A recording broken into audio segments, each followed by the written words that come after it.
ಆಚರಿಸುವಂತ ಒಂದು ಸಮಾರಂಭ ಎನ್ನುವಂಥದ್ದು ಇಲ್ಲಿವರೆಗೂ ನಡೀತಾ ಇತ್ತು.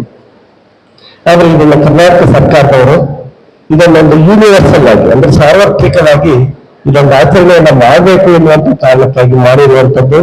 ಕರ್ನಾಟಕ ಸರ್ಕಾರಕ್ಕೆ ಈ ಒಂದು ಉಪಕ್ರಮಕ್ಕಾಗಿ ಅವರನ್ನ ನಾನು ಅಭಿನಂದಿಸ್ತೀನಿ. ಮತ್ತು ಇಂಥದ್ದೊಂದು ಸ್ತುತ್ಯಾರ್ಹ ಕಾರ್ಯಕ್ರಮವನ್ನು ಕೊಟ್ಟಿದ್ದಾರೆ.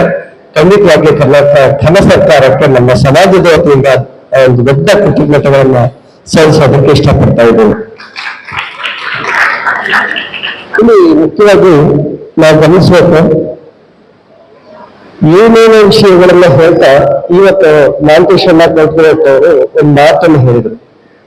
ವೀರಶೈವ ಸಮಾಜ ಹಿಂದೆ ಹೊರಳು ದಾರಿಯಲ್ಲಿದೆ, ವೀರಶೈವ ಲಿಂಗಾಯತ ಸಮಾಜ ಹಿಂದೆ ಹೊರಳು ದಾರಿಯಲ್ಲಿದೆ ಎನ್ನುವಂತ ಒಂದು ಮಾತನ್ನು ಹೇಳಿದ್ರು. ಅದೇನು ಹೊರಳು ದಾರಿ? ಹೀಗಿದ್ದಾಗ ನಾವು ಯಾವುದನ್ನ ಇಲ್ಲಿಯವರೆಗೂ